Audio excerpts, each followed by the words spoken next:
Hi guys, this is Vitaly with AFT Dispatch and A2C Logistics, and in today's video, I'd like to speak with you about the coming disruptions and price hikes. But first, roll the intro.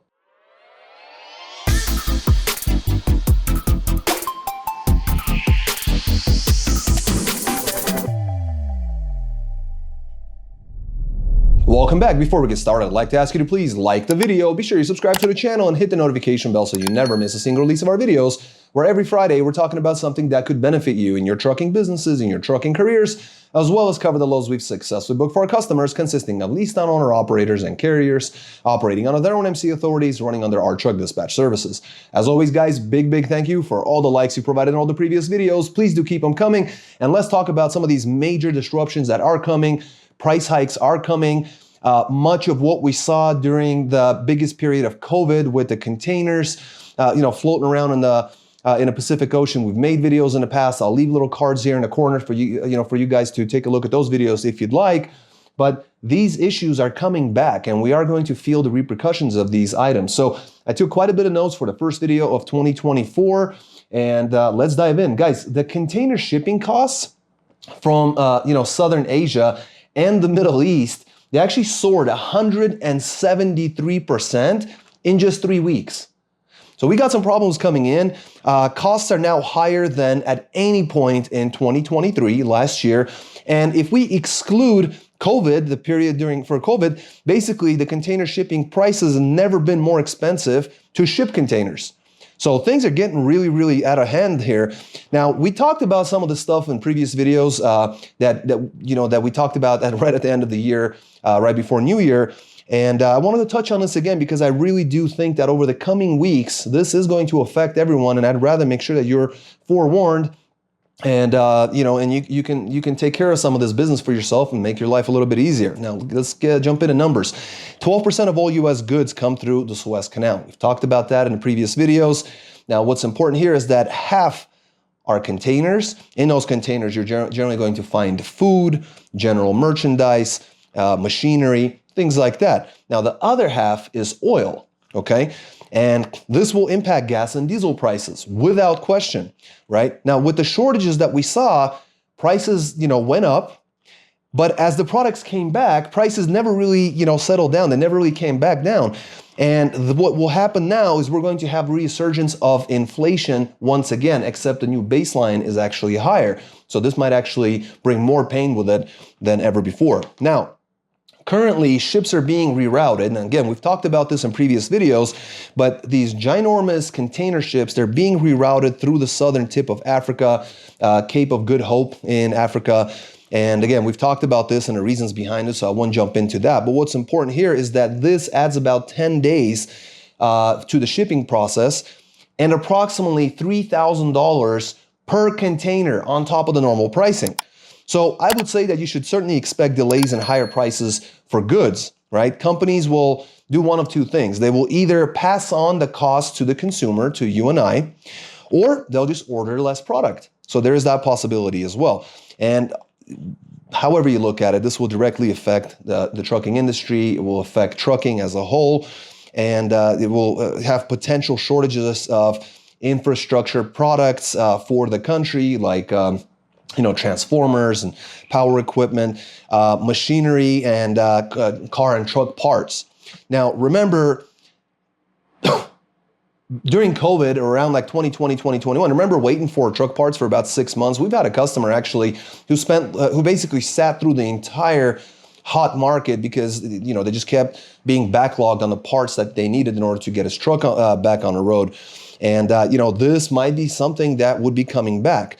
Now, what's really important to remember here is that we may start to see more of the same.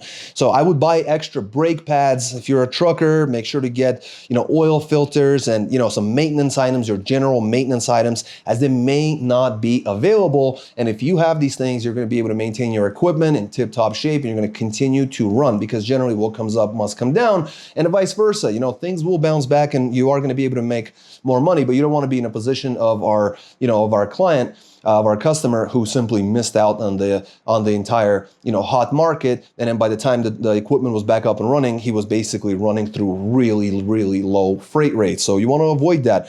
So I would definitely buy extra maintenance equipment, brake pads, or oil filters, things like that, and expect diesel prices to rise significantly. Now I'm thinking it's going to be the next 3-4 weeks, somewhere around along those lines. Expect diesel prices to rise significantly, expect inflation to increase, and expect supply chain issues to worsen. So unfortunately, don't have very good news for you guys, but just watch this story unfold, and I promise you, you're gonna see this stuff happen. Now, guys, I'd like to switch over to camera, show you the kind of loads that we book for our customers. The numbers don't really look good, but again, we expected this. We expected that last week. We mentioned that was the case. We expected this week because it's the first week of January. Closing out is gonna be rough. So I'm gonna switch over to camera. I'm gonna look over the loads we booked for our customers. If you haven't done so, please smash the like button. Make sure you subscribe to the channel. Hit the notification bell, and I'll see you guys in just a moment. Welcome back. Let's take a look at some of these loads. Guys, this week we got all dry vans, and honestly, the numbers aren't that bad considering that a lot of the drivers did a short week of 5 days on the road and made a significant amount of money. Although I will say that the gross dollar amounts are lower, rates are lower, and it is that time of year. So expect this to happen. This is normal behavior. So let's start off with Tex. Tex is running a dry van out of Crossville, Tennessee, going to Carrollton, Texas, with a 42,000-pound load of consumer goods and appliances. 789 miles, booked at $1,700. You got $215 a loaded mile. Then right out of Dallas, Texas, to Jackson, Wyoming, with a very light load of 10,000 pounds of packaging materials. 1,308 loaded miles, booked at $3,900. Got them $298 a mile on a ton of miles. Then they did head out to Idaho, and out of Blackfoot, Idaho, took a load to Ogden, Utah, with a 43,500 pound load of food products. Is palletized about 850 boxes of product. It was a short run, 153 miles, booked at $900. Got him $588 a loaded mile on that one, coming out to Ogden, Utah. And that was it. 7 days on the road, Friday to Friday. Tex ended up running, grossing $6,500. Ended up running 2,250 loaded miles and ran that an average of 289 per loaded mile. And it's a very, very good average, 289 a mile. Definitely a great job for this carrier and the dispatcher as well. Definitely some very, very good planning during a very difficult time of year. So way to go, Tex. Moving on. Next, we got Manuel coming out of Worland, Wyoming, going to Kansas City, Missouri, with a light load, 8,000 pounds of beverages in cans, Diet Dr. Pepper, and some sort of other FDA Universal, not sure exactly. 932 miles, booked to $1,700, got him $182 coming out to Missouri. Then out of Kansas City, Missouri to, it looks like Liberal, Kansas. Now this was 8 drops, one pick, 8 drops, all in Liberal, Kansas. They were all delivered to Dillon stores. It was 26,000 pounds of food products, 469 miles, booked at $2,500, got him $533 a mile on a ton of drops. Did a great job, and finished off with Hutchinson, Kansas, coming out to Springdale, Arkansas, with a 42,500 pound load of food ingredients. 314 miles, booked at $1,350, got him $430 a loaded mile on that one. Now, Manuel on this one, he only ran for 5 days. Sunday to Thursday, grossed $5,550 on his 1,715 loaded miles, which got him a great rate of $324 per loaded mile average. Now, really, really an awesome rate. Excellent job. Only 5 days working with this driver. Very, very disciplined is what the dispatchers are saying, and a very hardworking person. So way to go. Next, we're going to be looking at Sam. Sam is running out of San Bernardino, California, going to Austin, Texas. Like I said, all the loads are going to be dry van, so I'm not mentioning it over and over again. Now, this first run, San Bernardino going to Austin, Texas, 20,000 pound light load of food freight, 1,325 loaded miles, booked at $3,000. That got him $226 a loaded mile. Then Temple, Texas, coming out to Amarillo, Texas. Real quick run there. Very light load, 15,000 pounds of paper or plastic food packaging, 460 miles, booked at $1,200. Got him $261 a loaded mile. Then Don, Texas, coming out to El Paso, Texas, with a 44,000 pound load of miscellaneous freight, 382 miles, booked at $1,150. Got him $301 a loaded mile. Excellent job. Then right out of El Paso, Zero Deadhead to Nogales, Arizona. Light load, 5,400 pounds of auto interior assembly fixtures. 343 miles, booked to $704. Got him $205 a loaded mile. Sam ran Friday to Friday, grossed $6,054. in gross, ran 2,510 loaded miles at an average of 241 per loaded mile. So excellent job there as well. Next, we got Justin. Really, really did a good job on this one. 2 long runs, basically. Collins, Mississippi, coming out to Pharr, Texas. It's a 42,000 pound load of particle board, 775 miles, booked at $1,200. Got him $155 a mile coming out to Pharr, Texas. And then out of Laredo, Texas, took a load to St. George, Utah. It's a 42,000 pound load of detergents and cooking oils. It was just 27 pallets, 1,537 boxes of freight, 1,306 loaded miles, booked at $4,000 even, made up the difference at $306 per loaded mile. And that was it. Thursday to Thursday, gross $5,200, ran 2,081 loaded miles at an average of 250 per loaded mile average. So excellent job, Justin. Moving on to, let's take a look. David's run out of McPherson, Kansas, going to Somerset, South Dakota. It's a light load, 13,000 pounds of insulation materials, 136 rolls of products, 647 miles, booked at $2,000. Got him $309 a loaded mile. Then Rapid City, South Dakota, coming out to Cedar Rapids, Iowa. It's a 43,500 pound load of clean cardboard boxes, 694 miles, booked at $1,175. Got him $169 a loaded mile on that one. Then Clinton, Iowa, coming out to Bluffton, Indiana, with 41,400 pounds of miscellaneous freight, 319 miles, booked at $1,100. Got him $345 a loaded mile on that one.